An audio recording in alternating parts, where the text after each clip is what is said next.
হুজুৰে পাক সাল্লাল্লাহু আলাইহি সাল্লামক এনেকুৱা বেয়া মন্তব্য কৰা একমাত্ৰ অবৈধ সন্তান যিবোৰ আছে সেইবোৰে কৰিব পাৰে।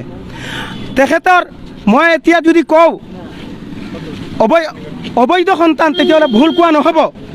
ইমান ডাঙৰ এজন মহামানৱৰ ওপৰত যদি এনেকুৱা বেয়া মন্তব্য কৰিব পাৰিছে তেতিয়াহ'লে মই ক'ব পাৰিম যে তেখেতে বিভিন্ন সময়ত বিভিন্ন পৰ্যায়ত এনেকুৱা ৰাজহুৱাভাৱে অশ্লীল মন্তব্য কৰে আৰু এইটোৱেই প্ৰমাণ তেখেত এটা অবৈধ সন্তান।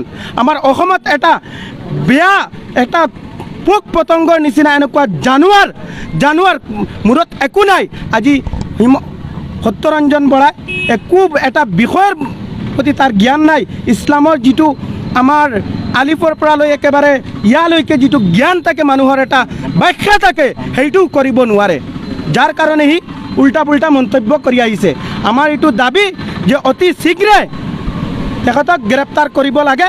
সত্যৰঞ্জন বৰা এই ব্যক্তিজনে যেতে নেকি এই আমাৰ নবী মুহাম্মদ সাল্লাল্লাহু আলাইহি সাল্লামক বিভিন্ন ধৰণৰ উপলুঙা সূচক মন্তব্য বিভিন্ন ধৰণৰ বেয়া কাম কৰিছে, তেনেহ'লে এখেতৰ ওপৰত বিহিত ব্যৱস্থা কিয় লোৱা হোৱা নাই?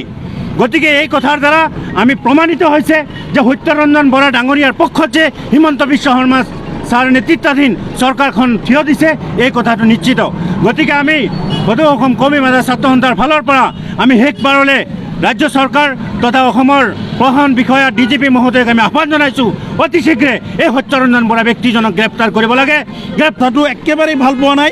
সত্যৰঞ্জন বৰা যি মন্তব্য দিছে সেই মন্তব্যক আমি মানি ল'ব নোৱাৰোঁ। আমি লাগে জান দিম, মৰি যাম, কিন্তু আমাৰ নবী মুহাম্মদ ৰাছুলুল্লাহ সাল্লাল্লাহু আলাইহি সাল্লামৰ ওপৰত এজনৰ ষ্টাডি নাই, মুতালা নাই, তাৰ কোনো তাৰমানে তেখেতৰ কেৰেক্টাৰিষ্টিক কোনো নাজানে।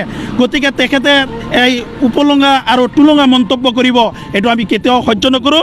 গতিকে অসম চৰকাৰক মই দাবী জনাইছোঁ এই মঞ্চৰ পৰা, কৌমি মাদ্ৰাছা মঞ্চৰ পৰা, যে অতি শীঘ্ৰে আমাৰ অসম গভৰ্ণমেণ্টে যাতে তেখেতক নাকি লগায় আৰু তেখেতক জেল হাজতলৈ প্ৰেৰণ কৰি উচিত মানে দৃষ্টান্তমূলক শাস্তি যাতে প্ৰদান কৰে, এই আমাৰ দাবী।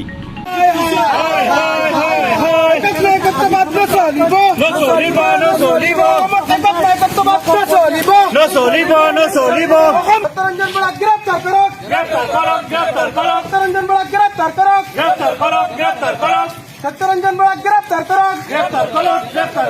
আমৰা মুৰ্দাবাদ, সত্যৰঞ্জন বৰা মুৰ্দাবাদ।